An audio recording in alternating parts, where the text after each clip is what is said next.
everyone, and welcome back to English Pod. My name is Marco. My name is Catherine, and today we've got a very nerve-wracking situation for you.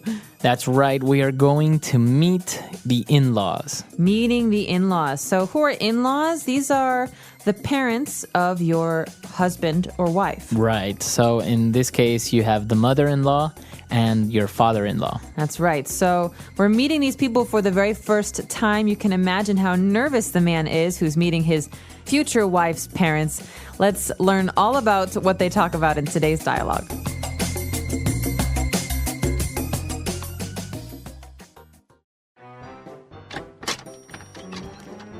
Mother, Father, I'd like to introduce you to my fiancé, Bob. Hello, Bob. Welcome. Thanks for having me. Nice to meet the both of you. I've heard so much. So, Cindy told you about bringing home her last boyfriend then. Ha, that idiot. Shh, Thurston, you're going to scare the poor boy. Come in and have a drink. Dinner will be on in just a bit. What'll you be having? Whiskey, bourbon? Pick your poison. If you have a lemonade, that'd be great.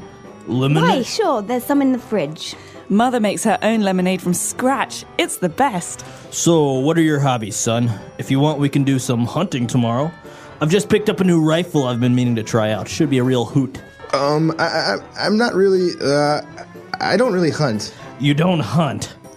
Well, I'll be damned. Bob is an animal rights activist. He doesn't believe in harming animals. Dinner's ready. Let's go out to the patio where the pig is roasting. Roast pig? I'm a vegetarian. All right, we're back. So a very awkward situation. I think they might have a little bit of problems in the future. Yeah, there are a lot of cultural differences between the characters, the son-in-law and the new parents. The father-in-law, Yeah. So it's really interesting. Why don't we start off by looking at a couple of different words on language takeaway. Language takeaway. So first of all, we have the two characters, Cindy and Bob, who are getting married. So we call Bob Cindy's fiancé. Right. Mm-hmm. So my fiancé, and it comes from French, and it means to the person that you're going to get married to. That's right, the person you've decided to get married to. So we say fiancé. We can say the same word for a man or a woman. So he is my fiancé, she is my fiancé. Okay, my fiancé. Very good. So Cindy introduces her fiancé Bob to her parents, and they start talking a little bit, and her dad, Thurston, invites him to go do some hunting tomorrow. That's right. So hunting is a sport in America and lots of places in the world where you shoot animals. Mm-hmm. Okay, so you go in the woods, you wear brown and green colors, and you shoot animals to take them home and skin them and eat them, or to keep them as trophies. All right, so you go hunting, and, well, the way that you shoot these animals is you need to have a rifle. A rifle. So you could also call it a hunting rifle in this case. A rifle is a gun, but it's a very long gun. Right. Mm-hmm. So it's not a little gun that you just hold in your hand. It's very long. It'll be maybe like half a meter long. That's right. And so oftentimes people, when they're hunting, they lie on the ground and they wait for the animals to pass and they hide themselves and then they shoot from a long distance. Right. So he's talking about hunting. He's got a new rifle and he says, yeah, we should definitely go. It should be a real hoot. Should be a real hoot. This is a very fun spoken English phrase. It's said more by older people than by younger people. Mm-hmm. So this is why the father says it in the dialogue. A hoot should be a real good time, real fun. A hoot. So how can you use this like, oh, the party last night was a real hoot? Yep. You can say that. You could say, or she's a real hoot. She's really funny. Okay. But she's really enjoyable. This is a little bit more like spoken and used by maybe older people, right? Yeah, my mother would say this. I wouldn't say this. So, oh my goodness, it was a real hoot. Yeah. All right. So he's talking about hunting, how much fun they would have, and unfortunately, Bob is an animal rights activist. What does this mean? So an animal rights activist is someone who is very concerned with protecting the rights of animals. So, for example, if I'm an animal rights activist, maybe I will protest people who wear fur. Or perhaps I will also try and secure land for a natural wildlife preserve so that animals can live in the wild. There's not houses or cars.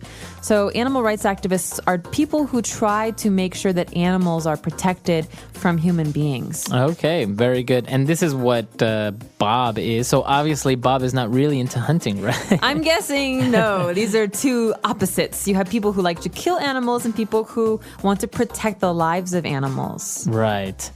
Okay, well, and to finish off our language takeaway, dinner is ready, so let's go out to the patio. Okay, a patio is a space outside the house, usually in the back, that's paved. So there's like cement or bricks or some kind of tile. And that's where you have a table and chairs or some place to sit and rest. This is where you have a grill. So it's an outdoor area, but it's not grass. Okay, so it's not your backyard, or it could be in your backyard. The patio could be in the backyard. That's right, but the ground in the patio is not grass. It's some kind of material like cement or brick. Or wood. Okay, very good. So great words there. Why don't we listen to the dialogue again? And we'll be back in a bit with Fluency Builder. Fluency Builder. All right, we're back. So we have 3 great phrases here on Fluency Builder. Why don't we start off with the first one? So the first one, we have to go back to the very beginning of this dialogue and think about these people who are introducing each other for the very first time. Cindy says, I want to introduce you to my fiance, Bob. Bob says to Cindy's parents, I've heard so much. I've heard so much. Okay, so this phrase, you can usually use it when you meet somebody for the first time. I've heard so much about you. That's right. So the longer version is I've heard so much about you. Basically, you're saying, listen, Cindy talks about you a lot. I've heard really nice things. Sometimes people like to joke. You say, I've heard so much about you. They say, I hope only good things. Yeah, or I hope not too much. I hope not too much. So this is a very polite way to respond when someone introduces themselves. Okay. I've heard so much about you. It's a pleasure to finally meet you. Exactly. Okay. So they started talking, and actually Thurston offers him a drink. He says, well, what do you want? Whiskey, bourbon, pick your poison. All right. This is one of my very favorite phrases in English. The father-in-law wants to give the new son-in-law a drink, and there are many different options. So pick your poison means pick your drink. You might hear this at a bar.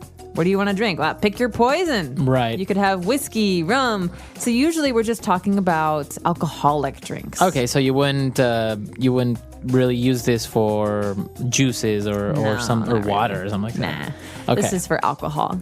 Okay, so if you say pick your poison, that's for alcohol, right? Or maybe you can ask somebody what they're drinking. You would say, what's your poison? Yeah, what's your poison? Okay. So poison in this case is a slang term for alcohol. Very good. And finally, when Cindy was talking about lemonade that her mother makes, she said she makes it from scratch, to make something from scratch. You could say, my mother makes chocolate chip cookies from scratch. This means to not to buy something in the store, but to make it all yourself from nothing.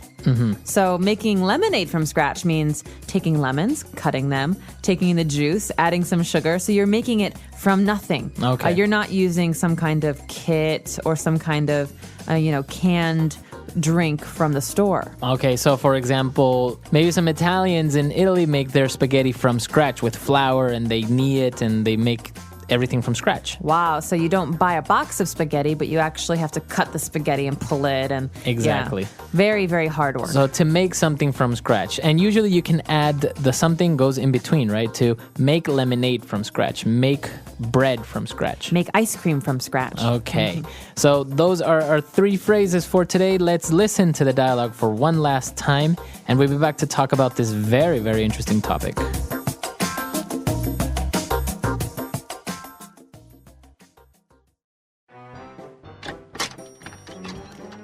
Mother, Father, I'd like to introduce you to my fiance, Bob.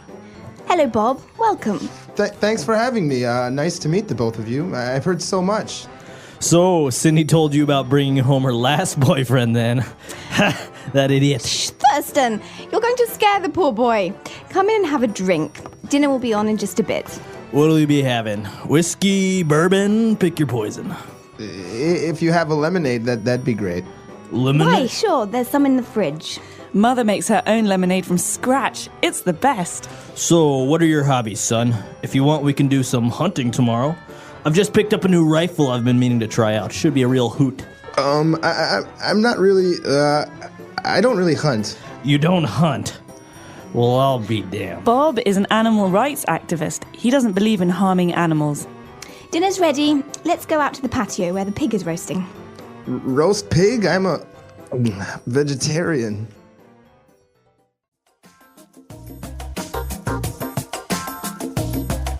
This is a very scary topic for a lot of people. I think they get very nervous introducing themselves because, in this case, Bob is going to be marrying Cindy. So these are going to be his in-laws forever. Yeah, and it seems interesting the differences, as you mentioned before, between the father-in-law who's very much into hunting and drinks and likes roast pig, whereas this guy is more of an animal rights activist, doesn't drink. He's a vegetarian. He doesn't eat meat. So I think it would be very complicated. And I think this happens a lot also with people from different cultures, right? Maybe you're Asian and you're marrying an American or something like this. Yeah, that's right. I think it can be very, very difficult. I recently went to a wedding between a Chinese girl and an American guy. And it was amazing to see all these people getting together because the families were so different. But they all got along really well. It was really fun. They were all very supportive. They were just excited for their kids. Yeah, but I think it can be a little bit difficult, right? I mean, being in a family where the culture is so different or the traditions and the customs are strange to you. But it's exciting because then as a family, the young people who are getting married, they can pick the traditions they want and make new traditions. So this is a very interesting topic. We want to know maybe if you are married, how did it go when you met your in-laws? Are you very different or did you get along very well? Or how is it in your country? Yeah, please do let us know. Our website is englishpod.com. We hope to see you there. All right, everyone. Bye. Bye.